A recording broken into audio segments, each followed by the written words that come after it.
Hello friends, welcome to Rekha's kitchen. இன்னைக்கு நம்ம ரொம்ப டேஸ்டா சூப்பரா மட்டன் குழம்பு எப்படி செய்யறதுன்னு பார்க்கலாமா? அதுக்கு ஃபர்ஸ்ட் நான் குக்கர் பாத்திரம் எடுத்திருக்கேங்க. அதுல 1/2 கிலோ அளவுக்கு மட்டன் எடுத்திருக்கேன். மட்டன் நல்லா வாஷ் பண்ணிக்கலாம். இப்ப நம்ம குக்கர் பாத்திரத்துல வாஷ் பண்ண மட்டனை ஆட் பண்ணிக்கலாங்க. நான் ஆட் பண்ணிட்டேன். இப்ப ஒரு சொம்பு தண்ணி வைக்கிறேங்க. மட்டன் வேகறதுக்கு கரெக்டா இருக்கும். இப்ப தண்ணி வச்சாச்சுங்க. 1/2 டீஸ்பூன் மஞ்சள் தூள், தேவையான அளவு உப்பு போட்டுக்கலாம். உப்பு போட்டு குக்கர் மூடி போட்டு நம்ம மூடிடலாங்க. மூடிட்டு 5 விசில் வர வரைக்கும் நம்ம வெயிட் பண்ணலாம். நான் அடுப்புல வச்சுட்டேங்க. 5 விசில் வரட்டும். இப்ப 5 விசில் வந்துடுச்சு, ப்ரெஷரும் இறங்கிடுச்சு. இப்ப நான் ஓபன் பண்ணி காட்டுறேன். இங்க பாருங்க, எவ்வளவு சூப்பரா கறி நல்லா வெந்து வந்திருக்குங்க. எடுத்து காட்டுறேன் பாருங்க. பாருங்க எவ்வளவு சூப்பரா வெந்துடுச்சு பார்த்தீங்களா? இப்ப ஒரு பேன் வச்சிருக்கேன் அடுப்புல. தேவையான அளவு எண்ணெய் ஊத்திக்கலாங்க. எண்ணெய் நல்லா காஞ்சதும் 2 இலை பிரிஞ்சி இலை, 3 பட்டை, 4 கிராம்பு, ஒரு ஸ்டார் பூ, ஏலக்காய் 4 போட்டுக்கலாம். வெங்காயம் பெரிசு 2ங்க. அதையும் போட்டு நம்ம நல்லா வதக்கி விட்டுக்கலாங்க. இந்த அளவுக்கு வெங்காயம் வதங்கினதுக்கு அப்புறம் 3 டேபிள் ஸ்பூன் இஞ்சி பூண்டு பேஸ்ட் ஆட் பண்ணி நம்ம நல்லா பச்சை வாசனை போகிற வரைக்கும் நம்ம நல்லா வதக்கிக்கணுங்க. இந்த அளவுக்கு நல்லா வதக்கினதுக்கு அப்புறம் 2 நார்மல் சைஸ் தக்காளி பழங்க, அதையும் ஆட் பண்ணி நம்ம தக்காளி பழம் நல்லா வதங்கணும். இந்த அளவுக்கு வதங்கி இருக்கணுங்க. இதுல முருங்கைக்காய் சவ்சவ்வு கட் பண்ணி வச்சிருக்கேங்க. அதையும் நம்ம காயை ஆட் பண்ணி நம்ம வதக்கிக்கலாங்க.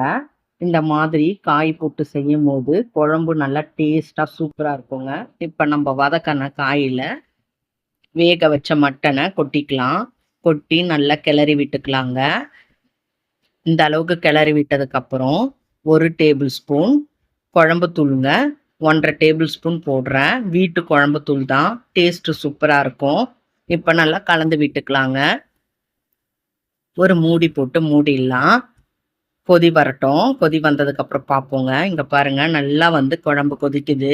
இந்த ஸ்டேஜ்ல தேங்காய் அரை மூடி, 1 டீஸ்பூன் சீரகம், 1 டீஸ்பூன் மிளகு போட்டு அரைச்ச பேஸ்ட்டுங்க. இப்ப நம்ம குழம்புல ஆட் பண்ணி நம்ம நல்லா கிண்டி விட்டுக்கலாம். இந்த அளவுக்கு நல்லா கிண்டி விடணுங்க. கிண்டி விட்டுட்டு நம்ம கருவேப்பிலை ஒரு கொத்து போட்டுக்கலாங்க. வாசனைக்கு போட்டு நல்லா கிண்டி விட்டுக்கலாம். இப்ப குழம்ப மூடிக்கலாங்க. மூடி போட்டு ஒரு திக்கான பதத்துக்கு வரணுங்க. இப்ப நான் ஓபன் பண்ணி காட்டுறேன். இங்க பாருங்க, குழம்பு நல்லா கொதிச்சு திக்கான பதத்துக்கு வந்துடுச்சு. நல்லா கிண்டி விட்டுக்கலாங்க. இந்த அளவுக்கு நல்லா கிண்டி விட்டுட்டு கொத்தமல்லி தழை தூவிக்கலாம். தூவியாச்சுங்க. குழம்பையும் நம்ம கிண்டி விட்டுக்கலாங்க. நல்லா கிண்டி விட்டியாச்சு. இப்ப குழம்பு ரெடியா இருக்கு. ஸ்டவ் ஆஃப் பண்ணிடலாம். நான் இப்போ ஒரு பவுல்லையும் நான் மாத்தி காட்டுறேங்க, எப்படி இருக்குன்னு பாருங்க. நம்மளோட மட்டன் குழம்பு நல்லா டேஸ்டா சூப்பரா ரெடி ஆயிடுச்சுங்க. வாசனையும் கம கமன்னு இருக்கு. வீடே மணக்குங்க. இந்த மட்டன் குழம்பு அவ்வளோ ருசியா அவ்வளோ டேஸ்டா இருக்குங்க. கண்டிப்பா நீங்க ஒரு தடவை நீங்க ட்ரை பண்ணி பாருங்க. சூடான சாதம், இட்லி, தோசை, சப்பாத்தி எல்லாத்துக்குமே டேஸ்ட் சூப்பரா இருக்கும்.